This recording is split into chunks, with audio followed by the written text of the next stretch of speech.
प्रमोद जी, जो आप चाहते थे कि बंगाल में बीजेपी चुनाव हारे वो तो हो गया, अब क्या रणनीति आगे के किसानों की? सर्वप्रथम तो मैं जैसे आप सब लोगों को बधाई देता हूं कि आप गाजीपुर बॉर्डर से जैसी पत्रकारिता कर रहे हैं, हम लोगों के जो किसानों के विचार हैं उनको जन जन तक पहुंचाने का काम कर रहे हैं। ये किसानों की या ममता बनर्जी की जीत नहीं है, ये मीडिया के मेरे उन भाइयों की जीत है, आप जैसे भाइयों की, जो लगे हुए हैं शुरू से और लोगों को जागरूक कर रहे हैं। आपको बधाई बहुत बहुत, आपके चैनल को बधाई बहुत बहुत। दूसरी बात, आपने बात करी जीत की, तो देखिए वहाँ जीतना तो तय था, और वहीं नहीं, यूपी में भी आप देख लीजिए 3050 सीटें थी जिला पंचायत की, उसमें किस तरीके से भाजपा का किला ढहा है, या आपने देखा होगा जो उनके बिल्कुल एकदम क्षेत्र थे, जैसे मथुरा, काशी, अयोध्या, वहाँ पर भी वो लोग हारे हैं। जिला पंचायत चुनाव हारे हैं, क्योंकि जिला पंचायत का चुनाव था, बंगाल में विधानसभा का था और राज्यों में विधानसभा। लेकिन हम यूपी की बात करते हैं, तो यूपी में जिस तरीके से भाजपा हारी है वो बहुत ही एक अच्छा मैसेज है इस आंदोलन के लिए और किसानों के लिए। जब ये केंद्र सरकार किसानों का साथ नहीं दे रही तो किसान भी इसका साथ नहीं देगा, ये शुरू से बात यहाँ पे हो रही है। बंगाल में हम लोग, हमारे जो अगवा थे संयुक्त मोर्चा के, वो बंगाल में गए और उन्होंने वहाँ पे भाजपा के खिलाफ प्रचार किया। उन्होंने ये नहीं कहा कि पर्टिकुलर कि भाई आप ममता को जिताओ, कांग्रेस को जिताओ या और किसी पार्टी को, लेफ्ट को जिताओ। उन्होंने कहा कि भाई ये लोग दमनकारी हैं, किसानों का दमन कर रहे हैं, इनको वोट ना देके आप किसी को भी वोट करें। तो लोगों की समझ में बात आई और उन्होंने वहाँ पे ममता बनर्जी को, क्योंकि वो वहाँ पे सिटिंग मुख्यमंत्री थी, तो उनको वहाँ पे बहुमत देके बहुत बड़े बहुमत के साथ जिता दिया। लेकिन प्रमोद जी, जब से बहुमत मिला है टीएमसी को जी, तब से वहाँ की बड़ी खबर आ रही है, बड़ा बवाल सा मचा हुआ है। देखिए, आप लोग सब एकदम जागरूक लोग हैं, आप जानते हैं, पत्रकारिता कर रहे हैं, वहाँ पे कोई भी ऐसी चीज़ें नहीं हो रही हैं जिससे आपको ये लगे। जब भाजपा के लोग हारे हैं तो उनके अंदर रोष पैदा हुआ है, रोष पैदा होने के बाद में वो वहाँ टीएमसी के कार्यकर्ताओं से भिड़ रहे हैं। भिड़ने की जरूरत थोड़ी है भाई, आप लोग हार गए, आप हार को पचाइए, आप लोग क्यों हारे इस पे मंथन करिए। तो इस तरह की नेशनल मीडिया में खबरें चल रही हैं कि भाई वहाँ पे उपद्रव हो रहा है, लोग मर रहे हैं। वो लोग अपनी वजह से मर रहे हैं। वो वहाँ पे जब आप लड़ाई होगी, मैं आपसे लड़ने लगूँ तो लड़ाई में एक ना एक का तो नुकसान होगा। तो वही चीज़ है, वहाँ पे सत्ता पक्ष का ये भाजपा के लोग विरोध कर रहे हैं, क्योंकि टीएमसी के बहुत सारे गुंडे, शुभेंद्र अधिकारी जैसे गुंडे भाजपा में चले गए हैं, तो लोगों को भिड़ाने का काम कर रहे हैं। इसमें भाजपा का मैं सीधा सीधा रोल नहीं मानता। शुभेंदु अधिकारी जो तथाकथित नेता हैं वहाँ के, जो टीएमसी को छोड़ के गए इसको ममता को हराने के लिए, अब वो वहाँ पे उपद्रव फैला रहे हैं। मैं सीधा सीधा आपके चैनल के माध्यम से बता रहा हूँ कि शुभेंदु अधिकारी वहाँ पे अपने कार्यकर्ताओं, टीएमसी का गुंडे हमला कर रहे हैं बीजेपी कार्यकर्ता। सबसे बड़ा गुंडा तो शुभेंदु अधिकारी है ना, सबसे बड़ा गुंडा टीएमसी का जो ये नेता था तथाकथित, ये भाजपा में चला गया। ये जितने भी वहाँ पे, जब ये टीएमसी में था तब भी जो भी वहाँ पे उपद्रव होते थे यही उनको संचालित करता था। अब ये शुभेंदु अधिकारी पहुँच गया है भाजपा में, तो इसको पूरा बल मिल रहा है केंद्र सरकार से और सेना भी इसको मिल रही है सिक्योरिटी के लिए। ये वहाँ अपने कार्यकर्ताओं को, जो भाजपा के कार्यकर्ता हैं, उनको भड़ा के टीएमसी के कार्यकर्ताओं से भिड़ा रहा है। और जब भिड़ता है तो वही की छवि खराब की जा रही है क्या? बिल्कुल, ये तो आप शुरू से देख लीजिए। पूरा देश का प्रधानमंत्री 24 रैली, देश का गृह मंत्री 42 रैली, पूरा मंत्रिमंडल वहाँ पे पड़ा था। ममता की छवि को ही तो खराब कर रहे थे कि भाई ये उपद्रवी है, इसके राज में उपद्रव होते हैं, ये आरएसएस के लोगों को मरवाती है, ये वहाँ पे हिंदुओं की हत्या करवाती है। इस तरह का तो प्रचार नेशनल मीडिया पे चल रहा था, आपने तो देखा टीवी पे। तो ये उसकी छवि को, बिल्कुल सीधी सीधी बात है, उसकी ममता बनर्जी की छवि को खराब करने के लिए नेशनल मीडिया और केंद्र सरकार मिलके, देश के प्रधानमंत्री, गृह मंत्री, उनके मंत्री, सब लोग मिलके ममता बनर्जी की छवि को खराब करने में लगे। लेकिन छवि खराब नहीं हो रही है। छवि के लिए तो आपने देख लिया, पूर्ण बहुमत की सरकार उन्होंने बना दी। अगर किसी की छवि खराब होगी तो उसको इतना जनमत मिलेगा?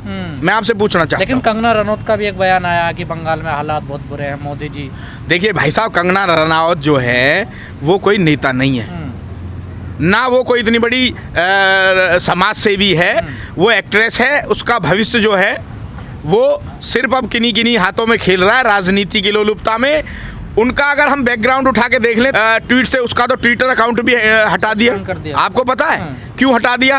क्योंकि उसकी भाषा शैली, उसके लिखने का तरीका बिल्कुल गलत है। वो मैसेज एक गलत देना चाहती है, देश में उपद्रव कराती है, तो उसका ट्विटर ने पूरा वो सस्पेंड कर दिया अकाउंट। लेकिन प्रमोद जी इसकी शुरुआत तो रैलियों से हो गई थी ना, जब सीएम योगी जी। भाई साहब मैं कह रहा हूँ वो नेता है ही नहीं, वो नेता है नहीं कंगना रनौत की। नहीं, सीएम योगी जी जब रैलियां कर रहे, कह रहे टीएमसी के गुंडों को जेल में डाला जाएगा। भाई साहब ये तो ये भी कह के आए थे कि 2 मई के बाद जो टीएमसी के गुंडे हैं है ना, वो जान की भीख मांगेंगे।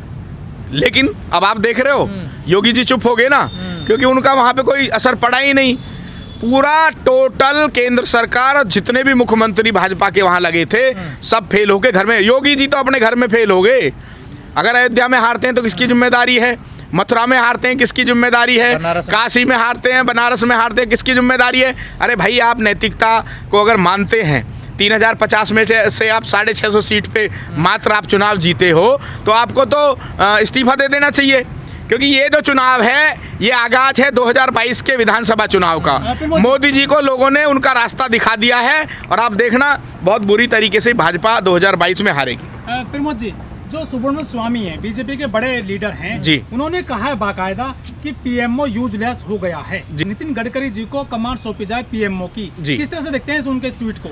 देखिए मैं उनके ट्वीट को इस तरीके से देखता हूँ, वो एक तो बहुत बड़े बुद्धिजीवी हैं और वो निर्भीक नेता हैं इस देश के। वो हमेशा जब सरकार कांग्रेस की होती थी तो उनको भी चीज़ें बताते थे। अब वो अगर अपनी सरकार, क्योंकि वो भाजपा में है, अगर वो अपनी सरकार के खिलाफ इतनी बड़ी बात कह रहे हैं तो प्रधानमंत्री को सोचना चाहिए इस बात पे। और नितिन गडकरी जी उनकी पसंद हो सकते हैं, भाई हम लोगों की पसंद नितिन गडकरी नहीं है। हम तो ये चाहते हैं कि ये देश के प्रधानमंत्री काल में कोई भी उपलब्धि यहाँ पे अपनी नहीं बता पाए लोगों में। आम लोग ऑक्सीजन के और खाने के और बेरोजगारी से त्रस्त हैं, तो देश के प्रधानमंत्री को इस्तीफा दे के तुरंत जो है दोबारा चुनाव कराने चाहिए इस साल को ख़त्म होने के बाद में।